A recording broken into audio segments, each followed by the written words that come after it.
दोस्तों वैसे तो फिल्मों का उद्देश्य एंटरटेनमेंट है। फिल्में उस जमाने से लोगों को रोमांचित करती आई हैं जब मनोरंजन के ज्यादा विकल्प मौजूद नहीं हुआ करते थे। लेकिन फिल्में मनोरंजन के साथ साथ किसी कल्चर को पर्दे पर उतारने और उन्हें जोड़ने का काम भी करती हैं।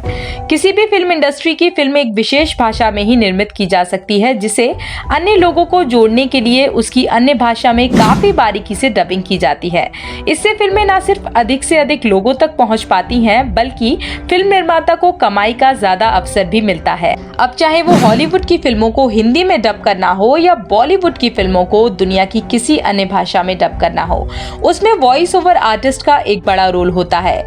यहाँ तक कि बड़ी बड़ी एनिमेटेड फिल्में भी एक अच्छी और प्रभावी आवाज के बिना पूरी नहीं होती। और वॉइस डबिंग का जहाँ सबसे जबरदस्त तड़का देखने को मिलता है वो है हिंदी डब साउथ फिल्में, जिन्हें हिंदी वर्जन में काफी मंझे हुए कलाकारों द्वारा आवाज दी जाती है।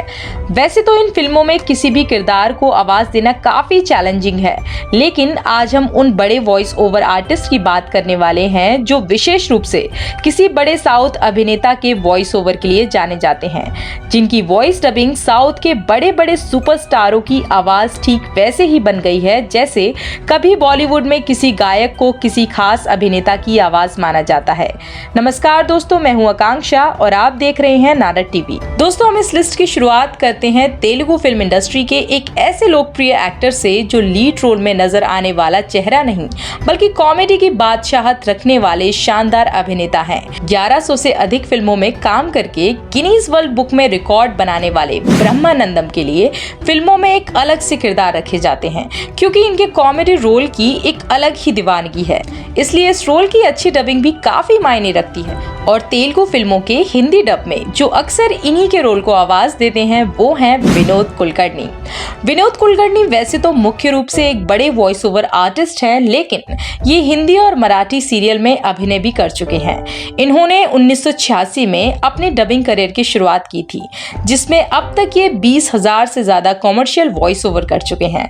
इन्होंने हिंदी के साथ साथ मराठी और इंग्लिश भाषा में भी डबिंग की है। इन्होंने साउथ में जहां राउडी बादशाह जैसे अनेक फिल्मों में ब्रह्मानंदम के रोल को वॉइस ओवर किया, तो वहीं साउथ की ही फिल्म जनता गराज में इन्होंने सचिन खेडेकर जैसे अभिनेताओं को अपनी आवाज दी। लेकिन ब्रह्मानंदम के रोल में इनकी आवाज सबसे ज्यादा पसंद की जाती है। इसके अलावा भारत के जाने माने वॉइस आर्टिस्ट सौरभ चक्रवर्ती भी काफी फिल्मों में ब्रह्मानंदम को अपनी आवाज दे चुके हैं। अब आया ऊंट पहाड़ के नीचे। बहुत दिनों से चकमा दे रहा था। इस लिस्ट में जो अगला नाम है वो है लीड रोल में एक से एक सुपरहिट फिल्में देने वाले अक्कीनेनी नागार्जुन का, जिन्होंने तेलुगु के साथ साथ कई हिंदी फिल्मों में भी शानदार अभिनय किया है। नागार्जुन के जो ऑफिशियल डबिंग आर्टिस्ट माने जाते हैं वो हैं साम्यराज ठक्कर। इन्होंने किंग नंबर 1 और रंगना जैसी फिल्मों में नागार्जुन को अपनी आवाज दी है। साम्य ठक्कर वही आर्टिस्ट हैं जिन्होंने बाहुबली फिल्म में सत्यराज को भी अपनी आवाज दी है, जो कटप्पा जैसे कैरेक्टर आर्टिस्ट पर भी सटीक बैठती है। इस धरती पर इतने साल बिता दिए किस लिए? कहीं भी कभी भी एक बार भी इन्हें खाया नहीं। दोनों को पकड़ के अच्छे से नमक मिर्च में डुबो के धीमी आंच में प्यार से तल के खाएं। इसके अलावा बाहुबली फिल्म में भल्लादेव यानी कि राणा दुग्गुबट्टी के जो वॉइस ओवर आर्टिस्ट हैं वो हैं मनोज पांडे। इन्होंने बाहुबली के अलावा कृष्णा का बदला और मैं ही राजा मैं ही मंत्री जैसी कई फिल्मों में राणा दुग्गुबट्टी को अपनी आवाज दी, जिससे ये उनके ऑफिशियल डबिंग आर्टिस्ट माने जाते हैं। इसके अलावा इन्होंने साउथ फिल्म थानी और ओरोवन के हिंदी डब डबल अटैक 2 में जयाम रवि को अपनी आवाज दी थी। मनोज पांडे हिंदी के अलावा पंजाबी, उर्दू और उड़िया भाषा में भी वॉइस डबिंग का काम करते हैं। मैं सच में हैरान हो जाता हूँ कटप्पा, तुम्हारे मन में मेरे लिए कितना द्वेष है ये मैं जानता हूँ।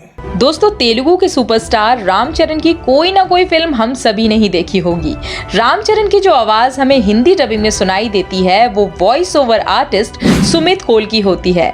वैसे सुमित ज्यादातर हॉलीवुड फिल्मों के डबिंग प्रोजेक्ट पर काम करते हैं, लेकिन जब ये रामचरण को अपनी आवाज देते हैं तो दर्शक भी रामचरण की इस आवाज को सुनना पसंद करते हैं। इन फिल्मों के लिस्ट में खूंखार और ब्रूस ली द फाइटर जैसी कई फिल्में शामिल हैं, जिसमें सुमित कोल ने रामचरण को अपनी आवाज दी है। अब बात करते हैं तेलुगु साउथ के उन 3 सबसे बड़े सुपरस्टारों की जिनकी सभी फिल्मों की हिंदी में गारंटेड डबिंग होती है, जिससे ये बॉलीवुड दर्शकों के बीच सबसे पॉपुलर साउथ एक्टर्स हैं और इनके रोल में जो अपनी आवाज देते हैं वो हैं संकेत महात्रे। संकेत महात्रे ऐसे साउथ डबिंग आर्टिस्ट हैं जिन्होंने अल्लू अर्जुन के साथ साथ महेश बाबू और जूनियर एनटीआर को भी अपनी आवाज दी है। इन्होंने अल्लू अर्जुन के डीजे, सराइंडू और सन ऑफ सत्यामूर्ति जैसे सुपरहिट फिल्मों में अपनी आवाज दी, तो वहीं इन्होंने एक था सोल्जर और मर मिटेंगे 2 जैसी फिल्मों में जूनियर एनटीआर को अपनी आवाज दी। इसके अलावा द रियल टाइगर और एनकाउंटर शंकर जैसी फिल्मों में महेश बाबू को अपनी आवाज दी है। देवी के आगे प्रतिज्ञा लेता हूँ, अब एक नया युद्ध आरंभ होगा। उसकी ताकत, मेरा क्रोध, उसका अहंकार और मेरी जिद के बीच अब ये जंग का ऐलान है। साउथ फिल्म इंडस्ट्री में रवि तेजा, गोपीचंद और पवन कल्याण की एक्टिंग की क्लास तो हम सभी जानते हैं, इसलिए इनके फिल्मों की डबिंग भी एक शानदार वॉइस आर्टिस्ट द्वारा की जाती है जिसका नाम है अमर बावरिया, जो वॉइस ओवर आर्टिस्ट के साथ एक अच्छे डायलॉग राइटर भी हैं। इन्होंने गोपीचंद और रवि तेजा की जितनी भी फिल्में डब की हैं, उन फिल्मों के हीरो के डायलॉग भी अमर बावरिया ने ही लिखे हैं। इन्होंने रवि तेजा, गोपीचंद के अलावा पवन कल्याण की भी कई फिल्मों में अपनी आवाज दी है। मुझे भी लगा लो। घर में किधर भी भटक, सिवाय इस कमरे के। उसमें भाभी है क्या? Oh sorry sir. होलिया ठीक कर ले, बाद में खाना खाते हैं। खाने से पहले पीने को मिलेगा? टंकी फुल कर दूंगा। दोस्तों आज के लिए बस इतना ही, क्योंकि इन वॉइस ओवर आर्टिस्ट और एक्टर्स की एक बड़ी लिस्ट है। अगर इस वीडियो पर आप सभी का रिस्पॉन्स अच्छा रहा तो जल्दी हम इसका दूसरा पार्ट भी लाएंगे।